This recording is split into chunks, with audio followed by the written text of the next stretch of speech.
தாய் வீடு பிப்ரவரி 2024.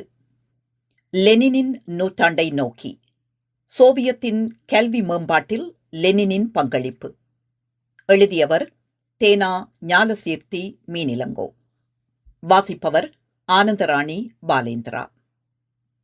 தொடக்க குறிப்புகள். லெனின் பற்றிய ஆய்வுகளும் குறிப்புகளும் விமர்சனங்களும் வசைபாடல்களும் அவரது அரசியல் தளத்தையே மையமாக கொண்டிருக்கின்றன. ஒப்பீட்டளவில் கல்வி பற்றியும் கலை இலக்கியம் பற்றியுமான அவரது கருத்துக்கள் கவனம் பெற்றது குறைவு. ரஷ்ய புரட்சி நிகழும் போது அந்நாட்டின் கல்வி அறிவு 24% மட்டுமே. பெண்களுக்கான கல்வி என்பது கிட்டத்தட்ட மறுக்கப்பட்ட ஒன்றாகவே இருந்தது.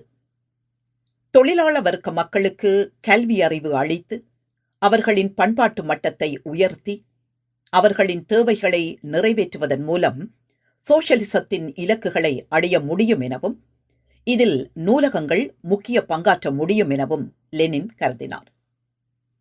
புரட்சியின் பின்னரான ரஷ்யா பொருளாதார நெருக்கடியிலும் வறுமையிலும் திண்டாடியது. கல்வி அறிவு இன்றி அரசியல் சாத்தியமில்லை. கல்வி அறிவு இல்லாவிட்டால் கட்டுக்கதைகளும் ஊகங்களும் தப்பெண்ணங்களுமே மேலோங்கும்.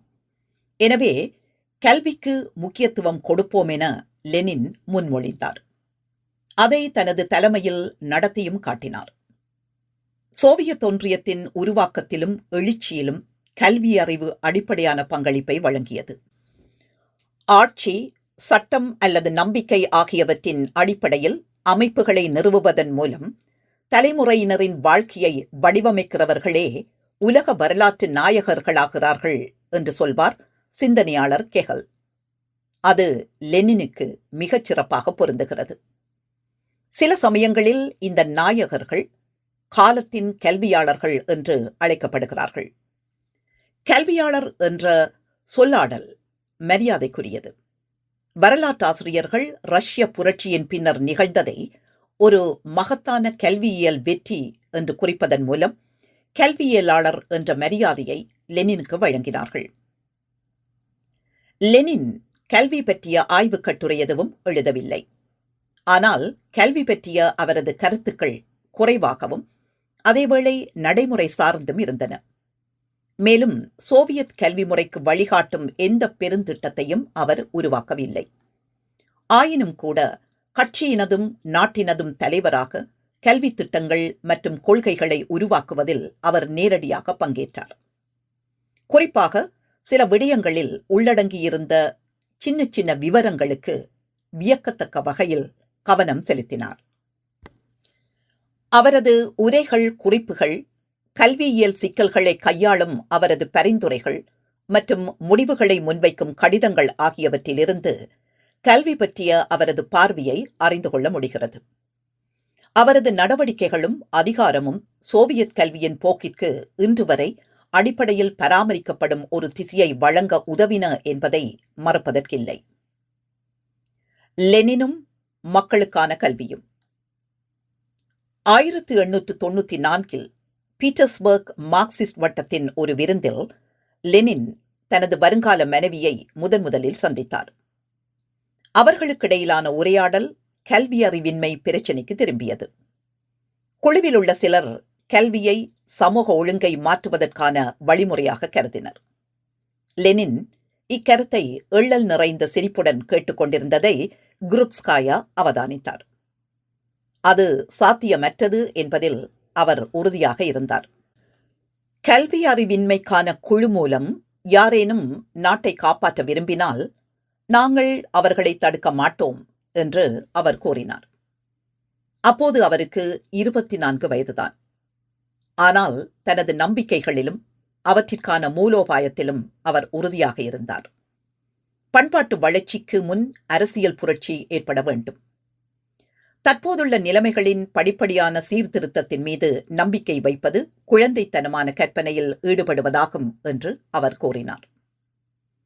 ஒரு தசாப்தத்துக்கு பிறகு 1905 அவர் இந்த கருத்தை மீண்டும் ஜெர்மன் திருத்தல்வாதத்திற்கு எதிராக பின்வருமாறு எழுதினார். அரசியல் பிரச்சினையை கல்வி முறை பற்றிய பிரச்சினையாக சுருக்குபவர்கள் உண்மையான சமூக ஜனநாயகவாதியாக இருக்க தகுதியற்றவர்கள். அப்படிப்பட்டவர்கள் கல்வி குறித்த வாக்குறுதிகளை தந்து மக்களை கவர்ந்து சமூக ஜனநாயக கட்சியின் அரசியலிலிருந்து வேறுபட்டதும் எதிரானதுமான ஒரு வெற்று வாய்வீச்சியே செய்ய முடியும். அவரை பொறுத்தவரை கட்சி அரசியல் எப்போதுமே கல்வி பற்றிய அக்கறைகளை உள்ளடக்கியிருந்தது. இது தொழிலாள வர்க்கத்தின் மிகவும் பின்தங்கிய அடுக்குகளை மேல்நிலைக்கு உயர்த்துவதையும் நோக்கங்களில் ஒன்றாக உள்ளடக்கியிருந்தது. ரஷ்யா கல்வி அறிவின்மையை ஒழித்ததில் லெனினின் பங்களிப்பை ஒருவர் ஆய்வு செய்யும் போது கல்வியாளர்கள் வழக்கமாக பயன்படுத்தும் வகைப்பாட்டை புறக்கணிக்க வேண்டும் என்பதை ஒருவர் விரைவில் உணர்ந்து கொள்வார். கல்வி சிந்தனையின் பொது வரலாற்றின் எந்த அத்தியாயத்திற்குள்ளும் லெனின் பொருந்தவில்லை. பலவிதமான கோரிக்கைகள் மற்றும் நலன்கள் சந்திக்கும், ஒன்றிணைந்து முரண்படும், ஒன்றுக்கொன்று மேலெழுதப்படும் தெளிவற்ற எல்லைகளின் பரந்த எல்லைக்குள் அவர் செயற்பட்டார். புரட்சியின் பின்னரான உள்நாட்டு யுத்தம், பொருளாதார நெருக்கடி, அரசியல் சிக்கல்கள், கோட்பாட்டு ரீதியான போராட்டங்கள் என பல்முனை சவால்களுக்கு இடையிலேயே கல்வி பற்றி அவர் சிந்தித்தார், செயலாற்றினார். லெனின் பல வரலாற்று பாத்திரங்களை தொடர்ந்து ஆற்றினார் என்பதை இவ்விடத்தில் நினைவில் கொள்ள வேண்டும். அவர் முதலில் ஒரு அரசியல் புரட்சியாளராக இருந்தார். பின்னர் ஒரு அரசியல்வாதியாக இருந்தார். மேலும் அவர் தனது கடைசி ஆண்டுகளில் தேசிய பொருளாதார வளர்ச்சியின் ஊக்குவிப்பாளராக ஆனார். இந்த பாத்திரங்கள் அனைத்தும் கல்வியை பற்றி அவர் கூறியவற்றிலும் செய்தவற்றிலும் பிரதிபலிக்கிறது. இந்த வெவ்வேறு இழைகள் மற்றும் மாறுபட்ட வலியுறுத்தல்களை பின்பற்றி ஒன்றுக்கொன்று சார்ந்திருக்கும் நிலை மாறும் களத்தின் மத்தியிலேயே அவரது கல்வி சிந்தனைகளை நோக்க வேண்டியுள்ளது.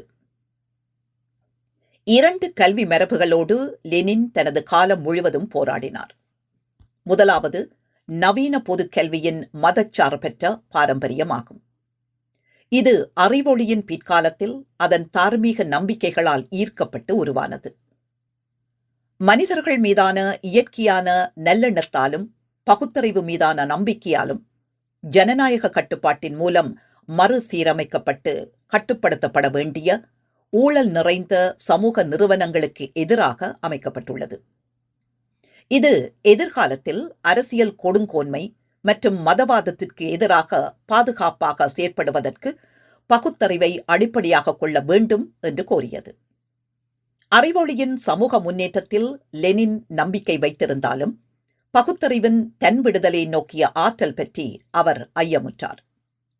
மனித முன்னேற்றத்தின் தன்மைகள் பற்றிய அவரது சொந்த கண்ணோட்டம் கெகல், மார்க்ஸ் மற்றும் ஏங்கல்ஸ் ஆகியோரின் ஆய்வுகளின் அடிப்படையில் உருவாக்கப்பட்டது. பகுத்தறிவின் உருவாக்கம் என்பதை கல்வியிடம் மட்டுமே விட்டுவிடுவது அபத்தமானது. அதனை வரலாற்று ரீதியாகவும் அரசியல் ரீதியாகவும் சிந்திக்க வேண்டும் என்று நினைத்தார். அதே நேரம் லெனினின் புரட்சிகர வாழ்க்கையின் தொடக்கத்திலிருந்தே கல்வி தொழிலாளர் இயக்கத்தின் செயற்பாடுகளுக்கு ஆதரவளிக்கும் என்பதும், வெகுஜனங்கள் அவர்கள் பொருளாதார நிலை பற்றி விழிப்புணர்வடைந்து வர்க்க போராட்டத்தில் ஈடுபடுவதற்கு அவர்களை தயார்படுத்தும் என்பதும் உணரப்பட்டிருந்தது. லெனின் கல்வியின் அரசியல் மேலாதிக்கத்தை மீண்டும் வலியுறுத்தினார். இதன் விளைவாக புரட்சிக்கு முந்தைய போல்ஷிவிக் மூலோபாயத்தில் ஒழுங்கமைக்கப்பட்ட அரசியல் நடவடிக்கை சமூக மாற்றத்தின் முதன்மை கருவியாக கல்வியை மாற்றியது.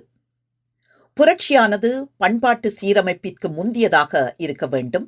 அதற்கு கல்வி மட்டுமே அடித்தளத்தை அமைக்க முடியும்.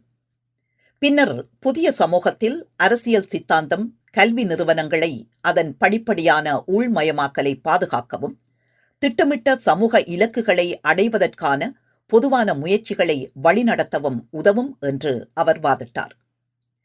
இந்த நிலைப்பாட்டிற்கும் அறிவொளியின் நிலைப்பாட்டிற்கும் இடையிலான சமரசமற்ற முரண்பாடு அக்டோபர் புரட்சிக்கு பின்னர் உடனடியாக வெளிப்பட்டது. 1905 நிறுவப்பட்ட அனைத்து ரஷ்ய ஆசிரியர்களின் கூட்டமைப்பு தொழில்முறை சுயாட்சியினதும் கல்வியின் ஜனநாயக கருத்தாக்கத்தினதும் கொள்கைகளை பாதுகாப்பதற்காக டிசம்பர் 1917 3 மாத வேலை நிறுத்தத்தில் ஈடுபட்டது. லெனின், இதை தத்துவார்த்த தளத்திலும் நடைமுறை இயங்கலிலும் எதிர்கொண்டு வெற்றி கண்டார். லெனின் எதிர்கொண்ட இரண்டாவது கல்வி மரபு சவாலானது லெவ் டால்ஸ்டாயின் கருத்துகளுக்கு முகம் கொடுப்பதாக இருந்தது. டால்ஸ்டாய் ரஷ்யாவில் ரூசோவின் சமூக கல்வி தத்துவத்துக்கு புத்துயிர் அளித்து அவரை பெரிதும் போற்றினார். ஆனால் அதன் அராஜக மற்றும் அவநம்பிக்கையான கூறுகளுக்கு அசாதாரண முக்கியத்துவம் கொடுத்தார். ஹெர்பர்ட் மற்றும் கெகல் போன்ற பழமைவாதிகளைப் போலன்றி டால்ஸ்டாய் போன்றே ரூசோவும் கல்வியை பண்பாட்டின் பரிமாற்றத்துடன் தொடர்புபடுத்தி அடையாளம் காணவில்லை. சமகால நிறுவனங்களின் வலுவான அறங்காவலர்களாக இளம் தலைமுறையை மாற்றுவதற்கு பதிலாக அவர்கள் சமூகத்தின் அடுத்த தலைமுறைக்கான ஒன்றாக மட்டுமே கல்வியை நோக்கினார்கள். டால்ஸ்டாய் குறிப்பாக குழந்தைகளின் பாதுகாவலராக தன்னை காட்டிக்கொண்டார். சமூகம், அரசு, தேவாலயம் ஆகியவற்றினது கல்வி பற்றிய நோக்கங்களை ஊழல் நிறைந்ததென்றும் அவமானகரமானது என்றும் முத்திரை குத்தினார். ரஷ்யாவில் அவரது இலக்கிய தார்மீக அதிகாரம் மத அமைப்புகளின் குழந்தைகளை மையமாக கொண்ட இலவச கல்விக்கு ஒரு சிறப்பு வேண்டுகோள் விடுத்தது. அவரது கல்வி பற்றிய கருத்துக்கள் அவரால் பிற்கால எழுத்துக்களில் வளர்ந்த பண்பாடு சமூகம் பற்றிய அவரது தத்துவத்துடன் ஒத்திசைந்தன. அரச பள்ளி அமைப்புகளில் குழந்தைகளின் தன்னியல்பான தன்மையை அடக்குவதானது சமூகத்தின் கற்பனையான மதிப்புகளால் வாழ்ந்த மூத்தோரிடையே மனித சகோதரத்துவம் அழிந்ததன் விளைவிலானது என்றவர் கருதினார். டால்ஸ்டாயை ஒரு கலைஞனாக லெனின் போற்றினாலும் டால்ஸ்டாயின் சமூகத்தின் மீதான விமர்சனத்தில் மார்க்சிஸ்ட் அல்லாதவர்களை கவர்ந்த பயனுள்ள கூறுகளை கண்டதால் லெனின் கண்டனத்தை வெளிப்படுத்தினார். அவருக்கு டால்ஸ்டாயின் தத்துவம் மன்னிக்க முடியாததாக இருந்தது. அத்தத்துவம் சமாதானம், அராஜகம், கற்பனாவாதம், கீழ்த்திசைவாத அவநம்பிக்கை ஆகியவற்றால் கட்டமைக்கப்பட்டிருந்தது என்று லெனின் கருதினார். ஒரு பெரும் விவசாய சமூகத்தில் ஒழுங்கமைக்கப்பட்ட அரசியல் நடவடிக்கை என்பது அந்நியமானதாக இருக்கின்ற நிலையில் டால்ஸ்டாயின் கருத்துக்கள் போராட்ட குணாம்சத்துக்கு எதிரான ஆபத்தான செல்வாக்காகும் என்றும் அதற்கு எதிராக போராடுவது தவிர்க்கவியலாதது என்றும் லெனின் கருதினார். இதனால் கல்வி கோட்பாடு குறித்த டால்ஸ்டாயின் கட்டுரைகளை லெனின் நன்கு அறிந்திருந்தாலும் அவர் அவற்றைப் பற்றி எந்த குறிப்பையும் எழுதவில்லை. அக்கல்வி சிந்தனைகள் பொதுவாக அவரை கவரவில்லை. ஆனால் அச்சிந்தனைகள் சமூகத்தில் ஏற்படுத்திய தாக்கத்தை அவர் நன்கு அறிந்திருந்தார். கல்வி அறிவு வழங்கல் ஒரு முதன்மையான அரசியல் நடவடிக்கை என்ற கொள்கையில் லெனின் இறுதி வரை உறுதியாக இருந்தார். 1923 அவர் நோய்வாய்ப்பட்டிருந்த போது பண்பாட்டு கட்டுமானம் பற்றி சிந்திக்க அவருக்கு நேரம் கிடைத்தது. அவர் தான் எடுத்த போக்கு ஒன்றே சரியானது என்று நியாயப்படுத்தினார். அரசியல் புரட்சி முதலில் செய்யப்பட வேண்டும். ஏனென்றால் அது மட்டுமே அடுத்த அல்லது கலாச்சார புரட்சிக்கான சூழ்நிலையை உருவாக்க முடியும். இது நாட்டின் கல்வி உட்பட உற்பத்தி சக்திகளை வளர்க்கும் என்றும் சோஷலிசத்தை நிறுவுவதற்கு ஒரு குறிப்பிட்ட அளவிலான கலாசாரம் அவசியம் என்றும் அவர் முடிவு செய்தார். இதற்கு கல்வி அவசியமான முன் நிபந்தனை என்று அறிவித்தார். அதன்படி பொதுக்கல்வி இலவசமாக்கப்பட்டது. மில்லியன் கணக்கானோர் பாடசாலைகளில் இணைக்கப்பட்டனர். அனைவருக்கும் அடிப்படை கல்வி கட்டாயமாக்கப்பட்டது. கிராமங்கள் தோறும் சிறு பள்ளிகள், வாசிப்பகங்கள் உருவாகின. கல்வி அறிவின்மையை போக்குவது முழுமூச்சில் இடம்பெற்றது. காலப்போக்கில் வயது வந்தவர்களுக்கான கல்வியும் தொழிற்சங்கங்களின் வழி நடைமுறைப்படுத்தப்பட்டது. புரட்சியின் பின் கல்வியில் ஏற்பட்ட மாற்றங்கள். ரஷ்ய புரட்சியானது பாடசாலை கல்வியின் தீவிர மாற்றத்துக்கு வழிவகுத்தது. மக்கள் கற்றல் மத்தியில் கற்றலுக்கான முறையையும் அறிவாற்றல் கூறுக்கும் காக்னிஷன் மொழிக்கும் இடையிலான உறவு முறையும் உருவானது. ரஷ்ய புரட்சியின் ஆரம்ப வருடங்கள் எளிமையான உழைக்கும் மக்கள் ஜனநாயக ரீதியில் முடிவுகளை எடுத்து சமூகத்தை தங்கள் சொந்த நலனுக்காக ஒழுங்கமைத்த ஒரு சமூகத்தில் கல்வி எப்படி இருந்தது என்பதற்குரிய ஆச்சரியமூட்டும் உதாரணங்களை வழங்குகிறது. புரட்சிக்கு பின் உடனடியாக மக்கள் கல்விக்கான செலவினங்களில் 10 மடங்கு அதிகரிப்புடன் கல்வி பாரியளவில் மாற்றியமைக்கப்பட்டது.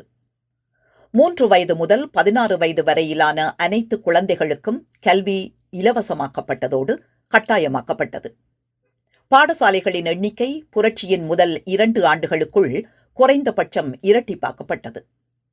பாலின பாகுபாட்டை எதிர்த்து போராடுவதற்கான வழிமுறையாக கூட்டுறவு கல்வி உடனடியாக செயற்படுத்தப்பட்டது.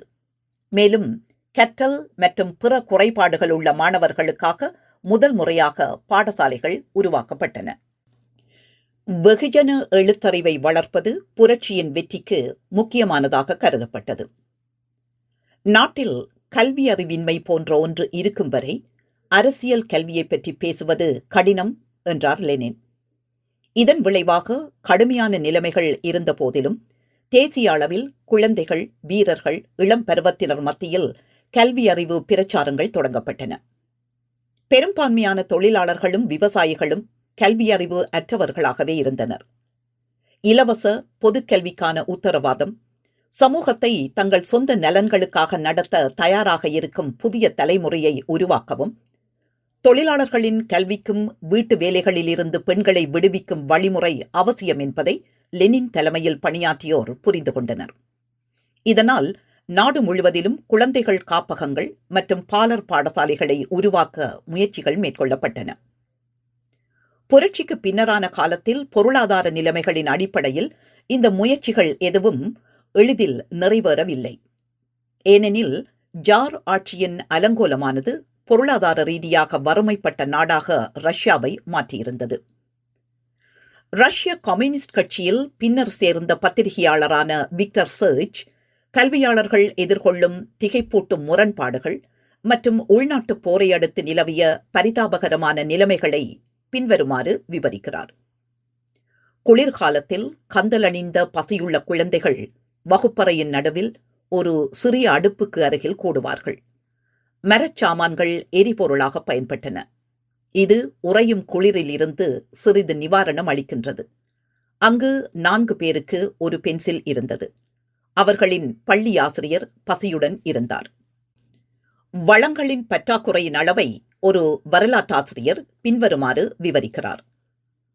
1920 நர்கோம் ஸ்ட்ரோஸ் கல்விக்கான மக்கள் ஆணையம் 6 மாத காலத்திற்கு பின்வரும் ஒதுக்கீட்டை பெற்றது.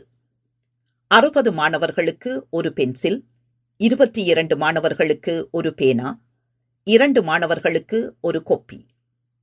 மிட்டாய்கள் சுற்றுவதற்கு ஒரு கிராமம் தயாரித்து வைத்திருந்த காகிதங்களை பிள்ளைகள் எழுதுவதற்காக பறிமுதல் செய்ய நேர்ந்தது. நிலைமை மிகவும் மோசமாக இருந்ததால் 1921 எழுத்தறிவு, குறுகிய கால கல்வி அறிவு ஆகிய படிப்புகளுக்கான சிற்றேட்டை தயாரிக்கும் போது காகிதம், பென்சில்கள் மற்றும் பேனாக்கள் இல்லாமல் எப்படி கற்பது என்பது ஒரு பாடமாக இருந்தது. இவ்வளவு நெருக்கடிகள் இருந்தபோதும் செர்ச் விளக்குவது போல இந்த கோரமான அவலத்திற்கு மத்தியிலும் பொதுக்கல்விக்கு ஒரு மகத்தான உந்துதல் கொடுக்கப்பட்டது. புதிய பள்ளிகள், வயது வந்தோருக்கான கற்கை நெறிகள், பல்கலைக்கழகங்கள் மற்றும் தொழிலாளர் பீடங்கள் எல்லா இடங்களிலும் உருவாக்கப்பட்டன. அத்தகைய அறிவு தாகம் நாடு முழுவதும் பரவியது. வரலாற்றாசிரியர் லிசா கிர்ஷன்பாம் பஞ்சத்தால் விதிக்கப்பட்ட நிபந்தனைகளுக்கும் மழலையர் பள்ளிகளால் என்ன சாதிக்க முடிந்தது என்பதற்கும் இடையே உள்ள நம்ப முடியாத இடைவெளியை விவரிக்கிறார். ஒருபுறம் இந்த பள்ளிகள் ஒவ்வொரு நாளும் மாணவர்களுக்கும் ஆசிரியர்களுக்கும் பஞ்சத்தின் மத்தியில் உணவை வழங்க வேண்டியிருந்தது. இது குறித்து அவர் இவ்வாறு எழுதுகிறார். இந்த கட்டுப்பாடுகள் இருந்த போதிலும் உள்ளக நிர்வாகங்களால் சில அமைப்புகளை நிறுவ முடிந்தது. 1918 மாஸ்கோவின் குபெர்னியா மாகாணத்தில் 23 மழலையர் பள்ளிகள், 8 முழுநாள் குழந்தை பராமரிப்பு நிலையங்கள், 13 கோடைகால விளையாட்டு மைதானங்களை அமைத்தது. ஒரு வருடம் கழித்து அது மொத்தம் 279 அமைப்புகளை உருவாக்கியது. பெட்ரோகிராட்டில் 1918 பாலர் கல்வித்துறை இருக்கவில்லை. ஆனால் ஒரு வருடம் கழித்து நகரத்தில் 106 அமைப்புகளும் நகரத்திற்கு வெளியே 180 அமைப்புகளும் உருவாக்கப்பட்டன. மற்ற பகுதிகள் மெதுவாக வளர்ச்சி அடைந்தாலும் அவை குறிப்பிடத்தக்க வகையில் அதிகரித்தன. இந்த பாலர் பாடசாலைகளுக்குள் ஆசிரியர்கள் புதுவிதமான கற்பித்தலை பரிசோதித்தனர். குறிப்பாக சுதந்திரமான வளர்ப்பு என்ற கருத்தை வகுப்பறையில் சுதந்திரம் என்பது புரட்சிகர சமூக வாழ்க்கையின் மாற்றத்தின் ஒரு பகுதியாகும் என்று ஆசிரியர்கள் வலியுறுத்தினர். ஒரு ஆசிரியர் அதை குழந்தைகளின் உள்ளார்ந்த திறன்களின் சுதந்திரமான வளர்ச்சி, செயற்படுவதற்கான சுதந்திரம், ஆக்கப்பூர்வமான முன்முயற்சி மற்றும் சமூக உணர்வை வளர்ப்பது ஆகியவை புதிய வாழ்க்கையை அமைப்பதில் மிக முக்கிய பங்கு வகித்தது என்று குறிப்பிட்டார். புரட்சிகர ரஷ்யாவில் கல்வி அறிவை விரிவுபடுத்துவதற்கான ஒரு மைய அம்சம் எந்த மொழியில் அல்லது மொழிகளில் எழுத்தறிவு உருவாக்கப்பட வேண்டும் என்பதை தீர்மானிப்பதாகும். புரட்சிக்கு முன் ஜாரிச காலனித்துவம் ஒரு பன்னாட்டு பேரரசை உருவாக்கியது. அதில் ரஷ்ய இன மக்கள் 43% மக்கள் மட்டுமே இருந்தனர். போல்ஷிவிக்குகளுக்கு, அவர்களில் பெரும்பாலோர் ரஷ்யர்கள், ரஷ்ய பேரினவாதத்தின் பாரம்பரியத்தை எவ்வாறு எதிர்த்து போராடுவது என்பது ஒரு அடிப்படை அரசியல் கேள்வியாக இருந்தது. அதே நேரத்தில் புரட்சிக்காக ரஷ்யர் அல்லாத தேசியங்களையும் வெல்ல முடிந்தது. தாய்மொழி கல்வியை பொறுத்தவரை போல்ஷிவிக் அரசியல் எவ்வளவு முற்போக்கானது என்பதை அடிக்கோடிட்டு காட்டுவது முக்கியம். ஏற்கனவே அக்டோபர் 1918 ஒவ்வொரு வயதினருக்கும் 25 அல்லது அதற்கு மேற்பட்ட மாணவர்கள் ஒரே மொழியை பேசும் எந்த பள்ளியிலும் தாய்மொழி கல்வியை வழங்குவதற்கான பொதுக் கொள்கை நிறுவப்பட்டது. கொள்கையை செயற்படுத்துவது பல காரணிகளை சார்ந்தது. உதாரணமாக, ரஷ்யாவுக்குள் உக்ரைனியர்கள் மற்றும் பெலருசியர்கள் போன்ற சில தேசிய சிறுபான்மையினர் ஏற்கனவே ஒருங்கிணைக்கப்பட்ட நிலையில் சில சொந்த மொழி திட்டங்கள் அமைக்கப்பட்டன.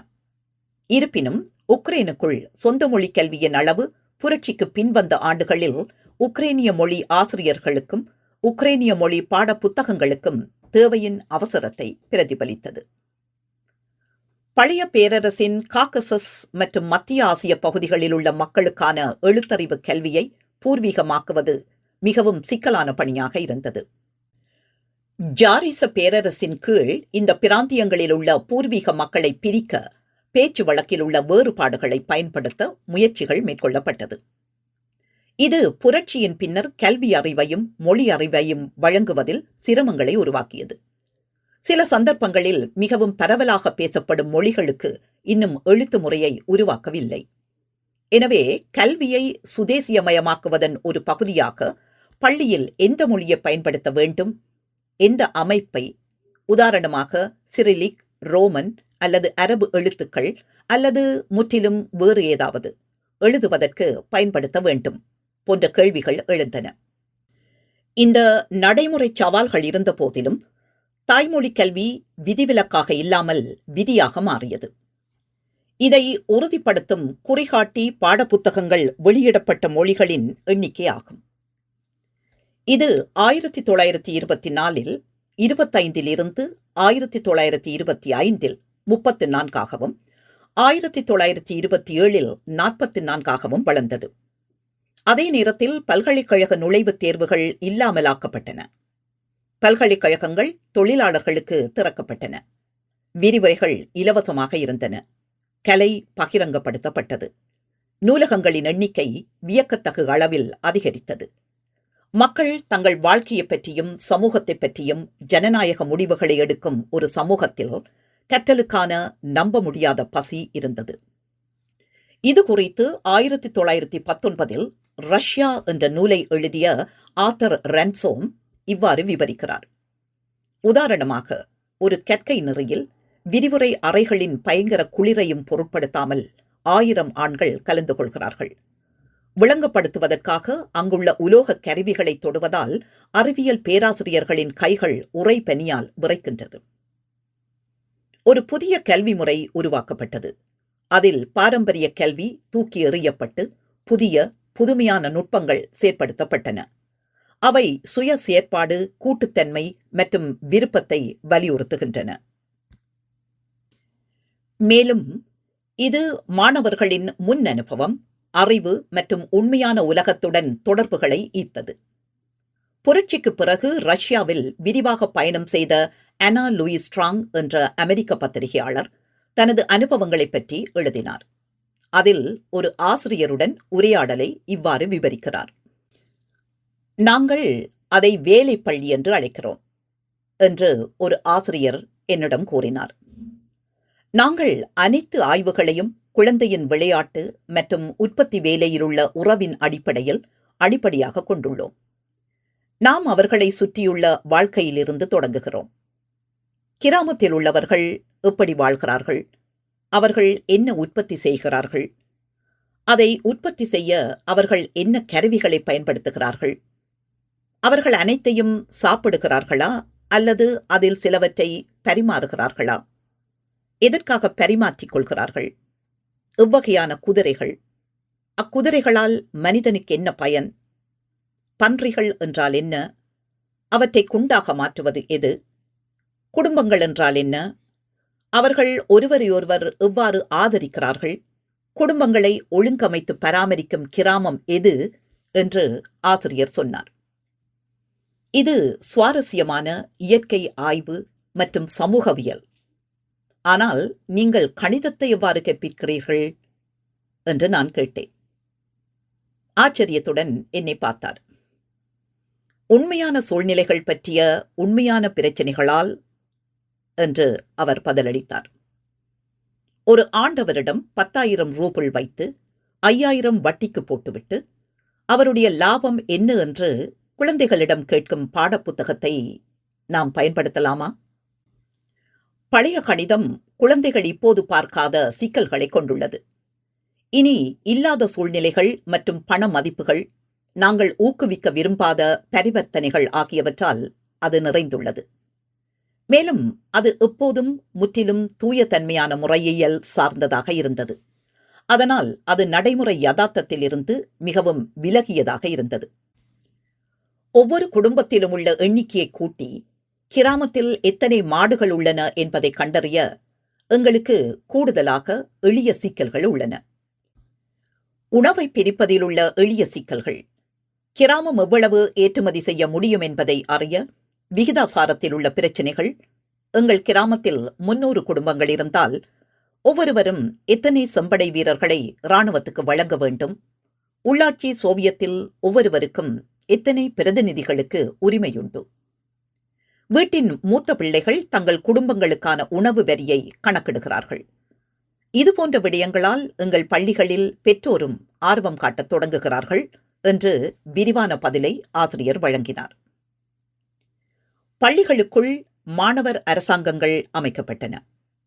தொடக்கப்பள்ளி அளவில் கூட அதில் தேர்ந்தெடுக்கப்பட்ட மாணவர் பிரதிநிதிகள் ஆசிரியர்களுடனும் மற்ற பள்ளி ஊழியர்களுடனும் பள்ளிகளை நடத்த வேலை செய்தனர்.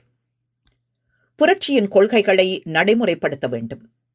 ஸ்ட்ராங் இதனை எங்களால் சுயமாக ஆளப்படும் பள்ளி சமூகம் உள்ளது.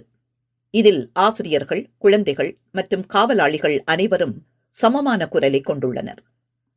பள்ளி நிதியில் என்ன செய்ய வேண்டும், பள்ளி தோட்டத்தில் என்ன நட வேண்டும், என்ன கற்பிக்க வேண்டும் என அனைத்தையும் இது தீர்மானிக்கிறது. குழந்தைகள் தேவையான ஏதாவது ஒரு பாடத்திற்கு எதிராக முடிவு செய்தால் அந்த பாடம் தேவை என்பதை அவர்களின் விளையாட்டு மற்றும் வாழ்க்கையின் மூலம் அவர்களுக்கு காட்டுவது ஆசிரியரின் வேலை என்று விவரித்தார். அனாதைகள் மற்றும் வீடற்ற குழந்தைகளுக்கான பள்ளியை விவரிப்பதன் மூலம் அனா லூயிஸ் ஸ்ட்ராங் தொடர்கிறார். அங்கு உண்மையான கற்றல் தொடங்குவதற்கு முன்பு உணவு, உடை மற்றும் சுகாதாரம் போன்ற அடிப்படை தேவைகள் பூர்த்தி செய்யப்பட வேண்டும். கூடுதலாக மாணவர்கள் 10க்கும் மேற்பட்ட வெவ்வேறு பேச்சு வழக்குகளை பேசினர். ஒரு பொதுவான மொழியின் பகிரப்பட்ட வளர்ச்சியை பள்ளியின் முதல் இலக்குகளில் ஒன்றாக மாற்றியது. ஆனால் ஸ்ட்ராங் விவரிக்கிறபடி அவை பஞ்ச நிலைமைகள். இந்த பள்ளியில் உள்ள குழந்தைகள் இப்போதே ஒருவரோடொருவர் பேச கற்றுக்கொள்கிறார்கள். அவர்களின் சுயாட்சிக்கான பள்ளி கவுன்சில் அவர்களுக்கு சாக்லேட்டை பரிசாக பெற்றிருந்தது. அவர்கள் சாக்லேட்டை நியாயமாக பிரித்தார்கள். அமெரிக்க உளவுத்துறைக்கு தகவல்களை அனுப்பிய கிறிஸ்டியன் சயின்ஸ் மானிட்டரின் பத்திரிகையாளர் வில்லியம் சேம்பலின் சோவியத் கல்வி பற்றி சில விடயங்களை சொல்கிறார். உயர்தரத்தில் உள்ள மாணவர்கள் ஒவ்வொரு பாடத்திலும் பணிகளை பெறுகிறார்கள். முடிக்க 1 வாரம் முதல் 1 மாதம் வரை தேவைப்படும். பின்னர் அவர்கள் தங்களுக்கு ஏற்றவாறு இந்த பணிகளை செய்ய சுதந்திரமாக விடப்படுகிறார்கள். இந்த அமைப்பு செயற்பாட்டில் உள்ள ஒரு பள்ளிக்கு சென்றபோது பல்வேறு வகுப்பறைகளில் வேலை செய்யும் மாணவர்களை கண்டேன். கூட்டுப் படிப்பினூடாக இயற்கணிதம் மற்றும் அடிப்படை வேதியியல் ஆகியவற்றில் அவர்களின் பிரச்சினைகளை படித்து எழுதினார்கள். சில நேரங்களில் ஆசிரியர் அறையில் இருந்தார், சில சமயங்களில் இல்லை. ஆனால் மாணவர்கள் தங்கள் சொந்த வளங்களுக்கு முற்றிலும் விடப்பட்டனர். ஆசிரியர் கேட்கும் போது மட்டும் உதவி செய்து ஆலோசனை வழங்கும் திறனில் பெரும்பாலும் செயற்படுவதாக தோன்றியது. மாணவர்கள் படிப்பதையோ அல்லது விளையாட்டையோ விரும்பினால் ஆசிரியர் பொதுவாக மாணவர்களே அவர்களை நிர்வகித்துக் கொள்ள விட்டுவிடுவார். ஒவ்வொரு மாணவரும் குறிப்பிட்ட நாளில் பாடம் அல்லது பாடங்களை தேர்வு செய்ய சுதந்திரம் இருந்தது. இந்த வெளிப்புற கட்டுப்பாடு இல்லாதது சோவியத் பள்ளியின் மிகவும் குறிப்பிடத்தக்க பண்பு ஆகும். ஒழுக்கத்தை பேணுவது மாணவர்களால் தேர்ந்தெடுக்கப்பட்ட அமைப்புகளின் கைகளில் உள்ளது. மேலும் வகுப்பறையில் எப்போதாவது உண்மையான ரவுடித்தனத்தை கண்டாலும் மற்ற நாடுகளின் பள்ளிகளில் பொதுவாக நிலவும் கடுமையான ஒழுங்கை கண்டுபிடிக்க வாய்ப்பில்லை. இவ்வாறு தனது அனுபவத்தை சேம்பலின் நினைவு கூர்கிறார். அத்தகைய மாதிரியானது இலக்கணம் மற்றும் எழுத்துப்பிழை போன்ற அடிப்படை திறன்களில் போதுமான கல்வியை வழங்குகிறதா என்று சேம்பலின் கல்விக்கான ஆணையாளரான லுனாசாஸ்கியிடம் கேள்வி எழுப்பினார். லுனாசாஸ்கி சொன்னார், வெளிப்படையாக குழந்தையின் மனம் மற்றும் ஆளுமையின் வளர்ச்சியைப் போலவே வாசிப்பு மற்றும் எழுதுதல் மற்றும் எழுத்துப்பிழை போன்ற முறையான பள்ளி ஒழுங்குமுறைக்கு நாங்கள் அதிக முக்கியத்துவம் கொடுக்கவில்லை. ஒரு மாணவர் சுயமாக சிந்திக்கத் தொடங்கினால் அவர் தனக்கு தேவையான முறையான அறிவின் கருவிகளில் தேர்ச்சி பெறுவார். மேலும் அவர் தனக்காக சிந்திக்க கற்றுக்கொள்ளாவிட்டால் சரியாக சேர்க்கப்பட்ட தொகைகள் அல்லது சரியாக உச்சரிக்கப்பட்ட வார்த்தைகள் எதுவும் அவருக்கு பலனளிக்காது. ஆனால் குறித்த கல்வி முறையின் வெற்றியின் அளவை மதிப்பிடுவது கடினம். ஏனெனில் மதிப்பீட்டு முறைகள் இல்லாமல் செய்யப்பட்டுவிட்டன. எனவே இதனை எவ்வாறு மதிப்பீடு செய்வீர்கள் என்று சேம்பலின் கேட்டார். அதற்கு பதிலளித்த லுனாசாஸ்கி, மதிப்பெண்கள் என்பது மாணவர்களின் திறமையின் நம்பகத்தன்மையற்ற அளவீடு ஆகும். மேலும் ரஷ்யாவில் தரப்படுத்தல் முறை இல்லை. உயர்கல்வி நிறுவனங்களில் நுழைவதற்கு முன்னர் அவசியமாக இருந்தவை உட்பட்ட தேர்வுகள் பெருமளவில் ரத்து செய்யப்பட்டன. ஏனெனில் அவருக்கு பயன்படாத விரிவுரைகளையோ பாடத்தையோ யாரும் விருப்பத்துடன் கேட்கவோ படிக்கவோ மாட்டார்கள் என்று நாம் நம்புகிறோம். வயது வந்தோருக்கான கல்வியறிவு பிரச்சாரமானது முக்கியமான வெற்றிகளை பெற்றது. அதன் முதல் ஆண்டில் பிரச்சாரம் 5 மில்லியன் மக்களை சென்றடைந்தது. அவர்களில் பாதி பேர் படிக்கவும் எழுதவும் கற்றுக்கொண்டனர். செய்தித்தாள், சந்தாக்கள் மற்றும் எழுத்து தொடர்புகளின் பரிமாற்றம் கணிசமாக அதிகரித்ததால் 1913இல் 2800 இருந்த கிராமப்புற அஞ்சல் பெட்டிகளின் எண்ணிக்கை 1926இல் 64,000 உயர்ந்தது. இது அதிகரிக்கப்பட்ட கல்வி அறிவின் குறிப்பிடத்தக்க குறிகாட்டியாகும். தொழிற்சங்கங்களில் எழுத்தறிவு திட்டங்கள் மிகவும் வெற்றிகரமாக இருந்தன. கல்வி அறிவை பெற்றுக் கொள்வதற்கான பிரச்சாரம் 1924இல் ரயில்வே ஊழியர்களிடையே 99% எழுத்தறிவுக்கு வழிவகுத்தது. அதேபோன்று செஞ்சேனையில் இராணுவத்தினர் அரசியல் ரீதியாக தனது திட்டத்தில் ஈடுபட்டிருப்பதை உறுதி செய்ய எழுத்தறிவும் கல்வியும் முக்கியமானதாக கருதப்பட்டது. கல்வி அறிவின்மை விகிதம் 50% குறைந்தது. 3 ஆண்டுகளுக்கு பிறகு 14% மேலும் 1 வருடம் கடந்தபோது அது 8% குறைந்தது. 7வது ஆண்டு நிறைவில் இராணுவம் 100% கல்வி அறிவு விகிதத்தை அடைந்தது. இது ஒரு மகத்தான சாதனையாகும். ரஷ்யாவின் கல்வித்துறைசார் புதுமைகளின் கதைகள் மற்றும் பள்ளிக்கல்வி, கற்பித்தல் மற்றும் கற்றல் ஆகியவற்றின் தீவிரமான மறுசீரமைக்கப்பட்ட யோசனைகள் அனைத்து மட்டங்களிலும் மாணவர்கள் தங்கள் சொந்த கற்றலை தீர்மானிக்கக்கூடியதாக இருந்தது. இது அவர்களின் சொந்த நலன்களை உருவாக்கி இயக்குவது என்ற கோட்பாட்டை அடிப்படையாக கொண்டது. இதனால் அவர்கள் அறிவு தாகம் கொண்டவர்களாக இருந்தார்கள். சோவியத் ஒன்றியம் நிகழ்த்தி காட்டிய மகத்தான சாதனைகளின் தொடக்க புள்ளி இக்கல்வி முறையே. இதை வழிப்படுத்தி தலைமையேற்றவர் என்ற வகையில் லெனின் என்றென்றும் நினைவு கூறப்படுவார். பெண் கல்வியை வலியுறுத்திய லெனின். ரஷ்ய புரட்சி பெண்களை தாழ்ந்த நிலையில் வைத்திருக்கும் அனைத்து சட்ட கட்டுப்பாடுகளையும் நீக்கியது. ஆண்களுடன் சமத்துவத்தை அங்கீகரித்ததுடன் ஆண்களுக்கு சமமான அடிப்படையில் பொருளாதார வேலை வாய்ப்பை வழங்குவதாக உறுதியளித்தது. 1918ஆம் ஆண்டின் முதல் சோவியத் அரசியல் அமைப்பின் பிரிவு 22 சோவியத் குடியரசில் உள்ள அனைத்து குடிமக்களுக்கும் பாலின, இன, தேசிய வேறுபாடுகள் எதுவுமின்றி சமத்துவத்தை அறிவித்தது. 64வது பிரிவில் பெண்கள் சோவியத்துகளுக்கு சமமாக தேர்ந்தெடுக்கப்படுவதற்கு அல்லது தேர்ந்தெடுக்கப்படுவதற்கான உரிமையை நிறுவியது. இந்த மாற்றங்கள் 1936இன் அரசியலமைப்பின் 122வது பிரிவில் மீண்டும் உறுதி செய்யப்பட்டன. இது அரசியல், பொருளாதாரம், சமூகம் மற்றும் பண்பாட்டு நடவடிக்கைகளின் அனைத்து துறைகளிலும் பெண்களுக்கு சம உரிமைகளையும் ஆண்களுடன் சமமான நிலையையும் வழங்கியது. லெனின் பெண்களை தலைகளிலிருந்து விடுவிப்பதிலும் ஆண்களுக்கு நிகராக சமத்துவம் பெறுவதிலும் ஆர்வம் கொண்டிருந்ததாலேயே இந்த மாற்றங்கள் அனைத்தும் சாத்தியமாகின. குறிப்பாக உழைக்கும் பெண்களில் பெரும் பகுதியினர் பங்கேற்காதவரை சோசியலிச புரட்சி ஏற்படாது என்று அவர் உறுதியாக நம்பினார். நகரங்களிலும் கிராமங்களிலும் உழைக்கும் மற்றும் ஒடுக்கப்பட்ட மில்லியன் கணக்கான பெண்களை கம்யூனிஸ்ட் பக்கம் வெல்வது அவசியம் என்று அவர் வலியுறுத்தினார். பெண்களுக்கு உண்மையான சுதந்திரம் கம்யூனிசத்தால் மட்டுமே சாத்தியம் என்ற வாக்குறுதியின் மூலம் பாட்டாளி வர்க்க போராட்டத்திற்கு பெண்கள் ஈர்க்கப்பட்டனர். கம்யூனிசத்திற்கும் அவர்களின் சொந்த துன்பங்கள், தேவைகள் மற்றும் அபிலாஷைகளுக்கும் இடையே உள்ள அரசியல் தொடர்பு குறித்து பெண்கள் விழிப்புடன் இருக்க வேண்டும் என்று லெனின் வலியுறுத்தினார்.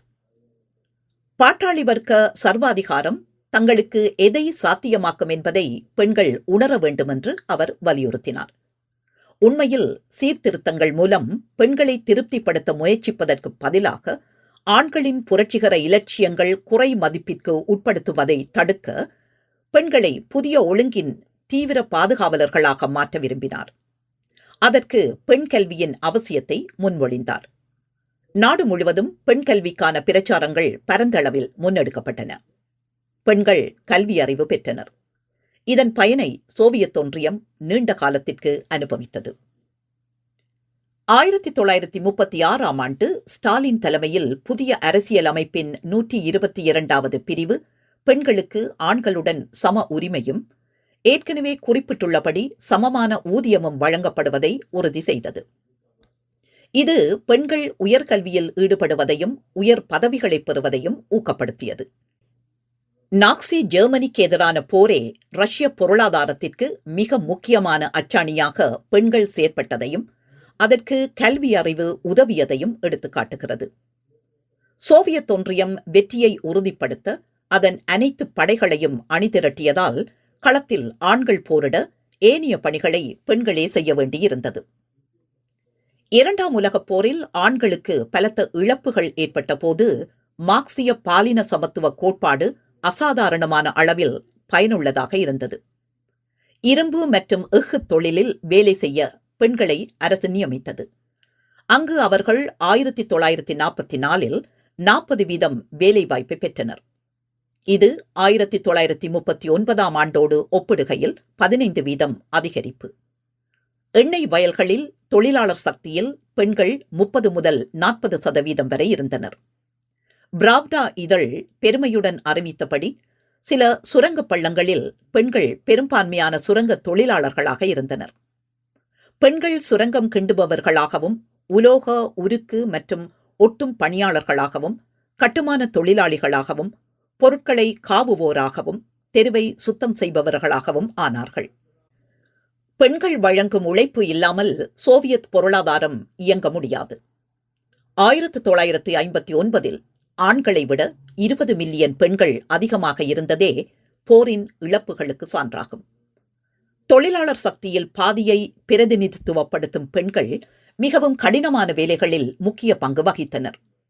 உதாரணமாக 1954இல் இயந்திர கட்டுமான பணிகளில் பெண் தொழிலாளர்கள் 44%, மின் பொறியியலில் 47%, இருந்தார்கள்.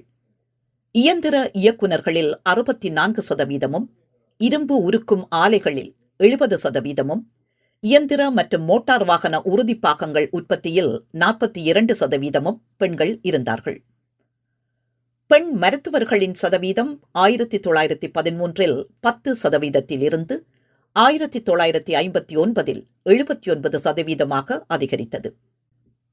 பல் மருத்துவம் மற்றும் மருந்தகம் போன்ற துறைகளில் 1959இல் 83% பல் மருத்துவர்களும் 95% மருந்தாளர்களும் பெண்களாக இருந்ததால் பெண்கள் இத்துறையில் ஏறக்குறைய ஏகபோக உரிமை பெற்றுள்ளனர். கற்பித்தலில் பெண்களும் முக்கிய பங்கு வகித்தனர். அவர்கள் தொடக்க மற்றும் நடுநிலை பள்ளிகளில் 70% ஆசிரியர்களை கொண்டுள்ளனர். துறை தலைவர்கள், பேராசிரியர்கள், இணை பேராசிரியர்கள், பயிற்றுனர்கள் மற்றும் உதவியாளர்களாக ஈடுபட்டுள்ள கல்வியாளர்களில் பெண்களின் விகிதம் 1956இன் இறுதியில் 41% இருந்தது.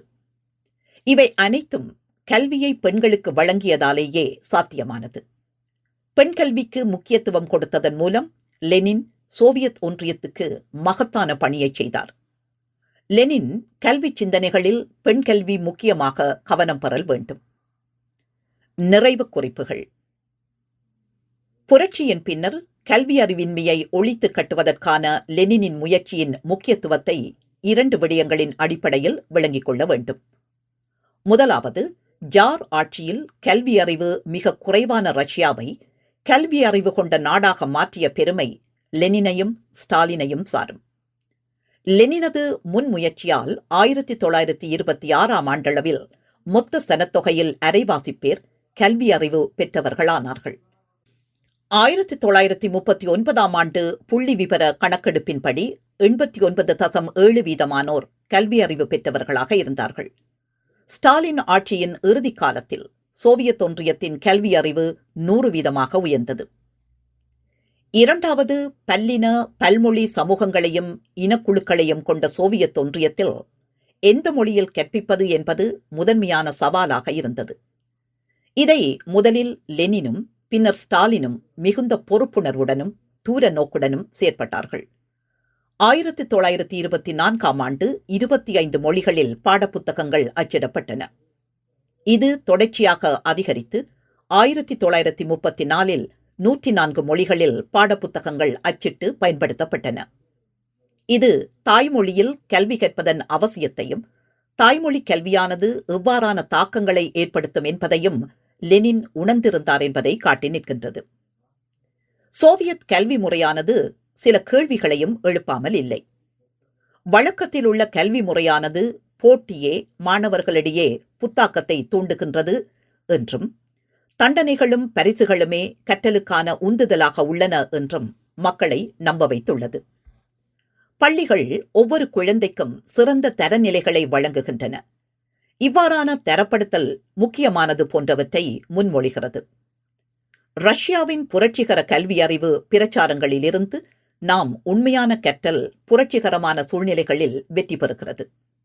இது மக்களுக்கு கூட்டு மற்றும் கூட்டு விசாரணை மற்றும் ஆராய்ச்சிக்கான உண்மையான வாய்ப்புகளை வழங்குகிறது என்பவற்றை கற்றுக்கொள்ள வேண்டும். எழுத்தறிவு எப்போதும் அரசியல் சார்ந்தது. புரட்சிகரமான கற்பித்தலானது மக்களை அவர்களின் சொந்த உலகங்களின் மாற்றத்தில் தீவிரமாக ஈடுபடுத்துகின்ற போது வெறுமனே யோசனைகளின் உலகில் அல்ல, மிகவும் வெற்றிகரமானது. முட்டுக்கட்டை போடுவதை விட சுதந்திரமான கல்வி முறையானது பயன்மிக்கது.